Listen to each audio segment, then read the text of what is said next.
हर हर महादेव। सावन के इस पावन महीने में आज हम आपके लिए लेकर आए हैं भोलेनाथ और माता पार्वती की एक ऐसी सुंदर कथा जिसमें भक्ति, सरलता और भोलेनाथ की कृपा का अद्भुत संदेश छिपा हुआ है। कहते हैं ना, महादेव को दिखावा नहीं, सच्चा भाव चाहिए। जिसके मन में श्रद्धा और प्रेम हो, भोलेनाथ उसके जीवन में कब क्या कर दें कोई नहीं जानता। तो आइए बिना देर किए सुनते हैं यह पावन कथा। एक समय की बात है, सावन का महीना चल रहा था। एक दिन कैलाश पर्वत पर भोलेनाथ ने पृथ्वी लोक की ओर जाने का विचार किया। तभी माता पार्वती ने प्रेम से पूछा, प्रभु इस समय आप कहाँ जाने की तैयारी कर रहे हैं? महादेव मुस्कुराए और बोले, पार्वती सावन का महीना चल रहा है, सोचा थोड़ा पृथ्वी लोक का भ्रमण कराऊं और देखूं कि मेरे भक्त किस भाव से मेरी आराधना कर रहे हैं। माता पार्वती ने तुरंत कहा। तो फिर महादेव ने समझाते हुए कहा, पार्वती पृथ्वी लोक पर घूमते घूमते तुम थक जाओगी, तुम यहीं कैलाश पर विश्राम करो।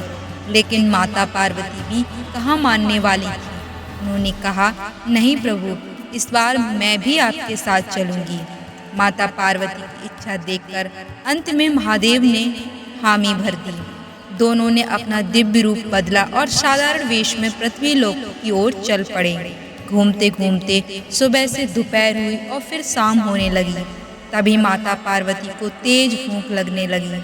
उन्होंने भोलेनाथ से कहा, स्वामी मुझे बहुत भूख लग रही है, कुछ खाने को मिल जाए तो अच्छा होता।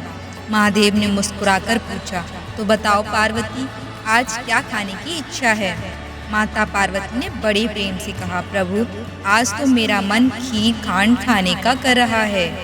महादेव ने चारों ओर देखा और बोले, खीर खांड? लेकिन यहाँ पृथ्वी लोक पर तुम्हारे लिए खीर खांड कहाँ से लाऊं? माता पार्वती ने फिर अपनी बात दोहराई। महादेव बोले, अच्छा चलो आगे चलते हैं, किसी के घर मिल जाए तो तुम्हारी इच्छा पूरी कर देंगे। दोनों आगे बढ़े और एक गाँव में पहुँचे। वहाँ एक बड़े से घर का दरवाजा दिखाई दिया। महादेव ने दरवाजा खटखटाया। कुछ देर बाद एक सेठानी बाहर आई। उसने दोनों को देखा और पूछा, कहिए महाराज, मैं आपकी क्या सेवा कर सकती हूँ? महादेव ने कहा, देवी हमें खीर खांड का भोजन करना है। सेठानी ने जैसे ही यह सुना, उसने उन्हें ऊपर से नीचे तक देखा और बोली, अच्छा खीर खांड चाहिए, तो फिर आप दोनों आगे जाइए, मैं आपके लिए क्यों बनाऊं? और यह कहकर वह अंदर चली गई। माता पार्वती ने महादेव की ओर देखा। महादेव बस मुस्कुरा दिए। दोनों वहां से आगे बढ़ गए। कुछ दूर जाने पर उन्हें एक छोटी सी झोपड़ी दिखाई दी। झोपड़ी के बाहर एक बूढ़ी माई बैठी हुई थी। महादेव और माता पार्वती उसके पास पहुंचे। बूढ़ी माई ने उन्हें देखते ही बड़े प्रेम से कहा, आइए महाराज, मेरी झोपड़ी में पधारिए, बताइए मैं आपकी क्या सेवा कर सकती हूँ। उसके शब्दों में अपनापन था। महादेव ने कहा, माई हमें खीर खांड खाने की इच्छा है। बूढ़ी माई के चेहरे पर मुस्कान आ गई। वह बोली, बस इतनी सी बात, आप यहीं बैठिए महाराज, मैं अभी आपके लिए खीर बनाकर लाती हूँ। ऐसा कहकर बूढ़ी माई हाथ में एक लोटा लेकर बाहर निकलने लगी। महादेव ने पूछा, माई तुम कहाँ जा रही हो? बूढ़ी माई बोली, महाराज दूध, चावल और खांड लेने जा रही हूँ, घर में तो कुछ है ही नहीं। महादेव मुस्कुराए और बोले, माई एक बार अपनी रसोई में जाकर तो देख लो। बूढ़ी माई ने कहा, महाराज मैं जानती हूँ मेरे घर कुछ नहीं है। महादेव ने फिर कहा, फिर भी एक बार देख लो। बूढ़ी माई रसोई के अंदर गई और जैसे ही उसने वहाँ देखा, उसकी आंखें आश्चर्य से फैल गईं। जिस रसोई में कुछ देर पहले कुछ भी नहीं था, वहाँ दूध, चावल और खांड रखे हुए थे। बूढ़ी माई की आंखों में आंसू आ गए। वह समझ गई कि यह कोई साधारण घटना नहीं है। उसने तुरंत खीर बनाई, सबसे पहले भगवान को भोग लगाया और फिर बड़े प्रेम से उन दोनों अतिथियों को खीर खिलाई। माता पार्वती ने प्रेम से खीर खाई और महादेव जी प्रसन्न हुए। भोजन के बाद बूढ़ी माई ने देखा कि काफ़ी खीर बच गई है। वह उदास होकर बोली, महाराज इतनी सारी खीर बच गई है, मैं अकेली हूँ, मेरे घर में कोई नहीं है, इतनी खीर का मैं क्या करूँगी? महादेव ने मुस्कुराकर कहा, माई तुम चिंता क्यों करती हो, एक बार अंदर जाकर तो देखो सही। बूढ़ी माई अंदर गई और इस बार जो उसने देखा उसे देखकर उसकी आंखों से खुशी के आंसू निकल पड़े। जिस घर में वह खुद को अकेला समझ रही थी वहां उसका बेटा, बहू और पोते पोतियां बैठे थे। बूढ़ी माई दौड़ती हुई वापस आई और महादेव के चरणों में गिर पड़ी। वह बोली, प्रभु यह सब कैसे हो गया, मेरा तो कोई परिवार ही नहीं था। महादेव ने बस मुस्कुराकर उसे आशीर्वाद दिया। बूढ़ी माई ने फिर कहा, प्रभु अब मेरा परिवार तो मिल गया, लेकिन मेरी ये छोटी सी झोपड़ी, इसमें इतने लोग कैसे रहेंगे, इसमें इतने लोग कैसे रहेंगे। महादेव ने उसकी ओर देखा, फिर उन्होंने अपनी लीला से उसकी झोपड़ी को एक सुंदर और भव्य महल में बदल दिया। बूढ़ी माई यह देखकर भाव विभोर हो गई, लेकिन जब तक वह कुछ समझ पाती, भोलेनाथ और माता पार्वती वहां से अंतर्ध्यान हो चुके थे। बूढ़ी माई समझ गई कि स्वयं महादेव और माता पार्वती उसके घर आए थे। उसकी आंखों से आंसू बहने लगे। वह बार बार कहने लगी, हे भोलेनाथ, आपने तो मेरी जिंदगी ही बदल दी।